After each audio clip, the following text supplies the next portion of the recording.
Kaç kaç kaç. Kahvaltı yapacağız. Ondan sonra ürünlere bakacağım.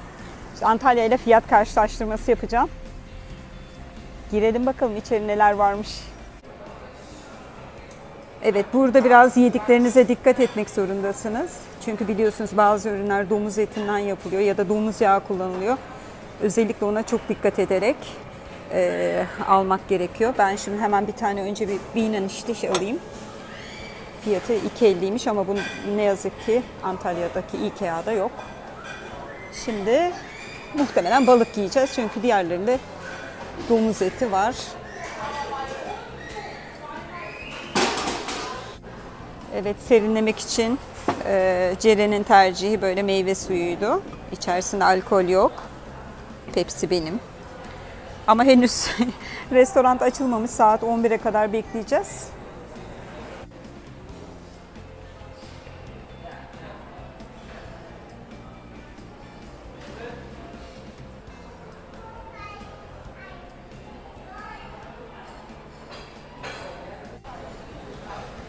Tabii ben çocuk oyun bölümüne yakın bir yere oturdum.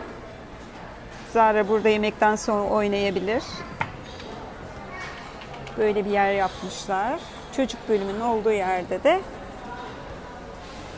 bunları görüyorsunuz. Ne kadar şık ama değil mi? Çocuk olasım geldi.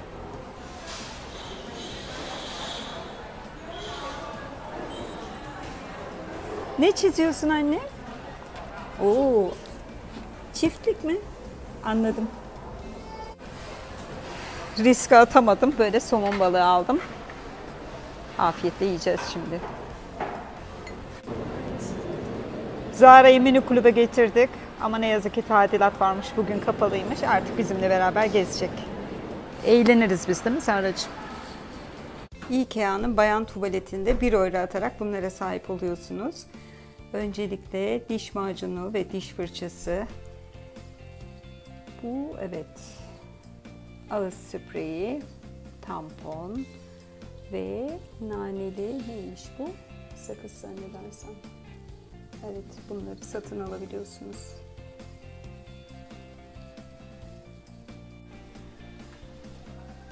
Buna bayıldım. Bu aslında bir çerçeve ama ışıklandırılmış bir çerçeve.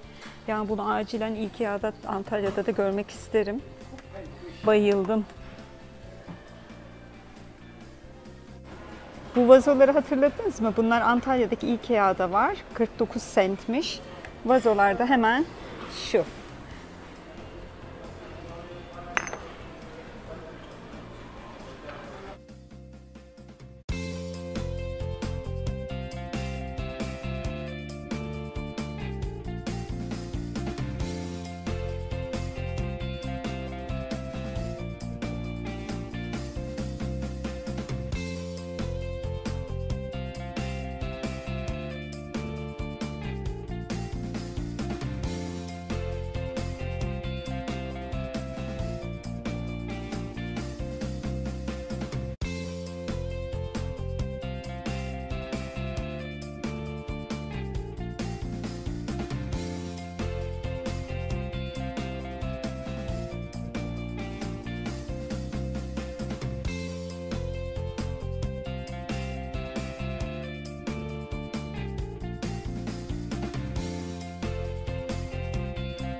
179 euro. Pufu da 69 euro.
Yok, IKEA benim fikrimi çalmış.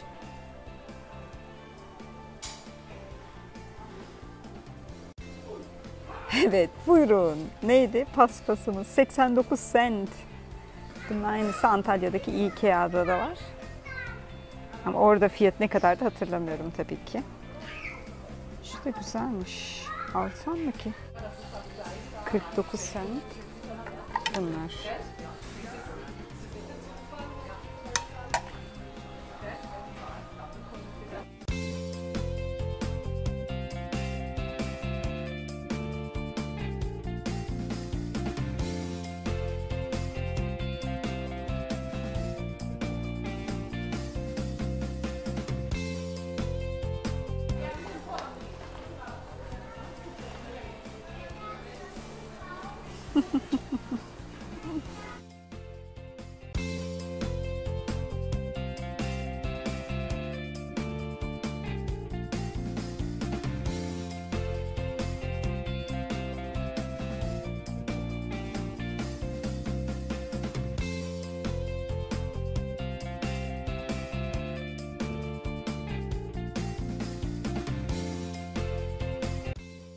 $6.99 şunun fiyatı.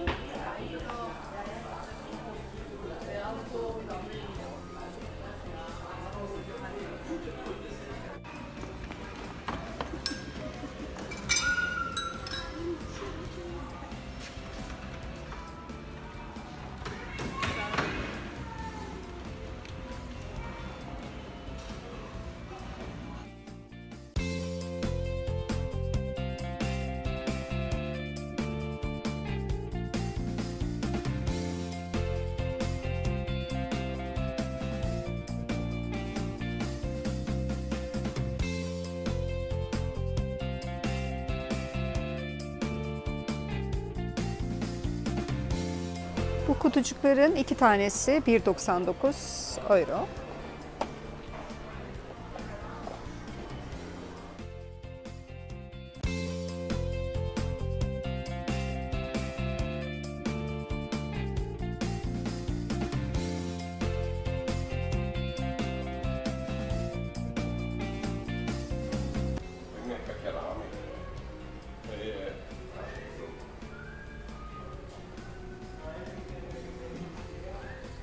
Bunların fiyatları nerede yazıyor? Burada. 289 euro ve 189 euro.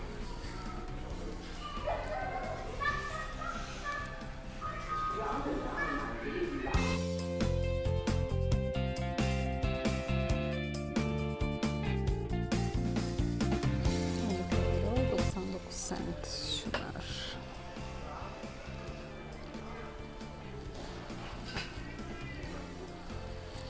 IKEA evcil hayvanları da düşünmüş. Eğer köpeğiniz varsa buraya bağlayabiliyorsunuz. Burası köpeklerin park eviymiş. Buraya su da bırakmışlar. Ne kadar güzel düşünmüşler ama, değil mi? Belki bizim Antalya'daki Ikea'da da yaparlar böyle bir şey. Ben çok beğendim. Yağmur yağıyor, seller akıyor, Arap kızı camdan bakıyor.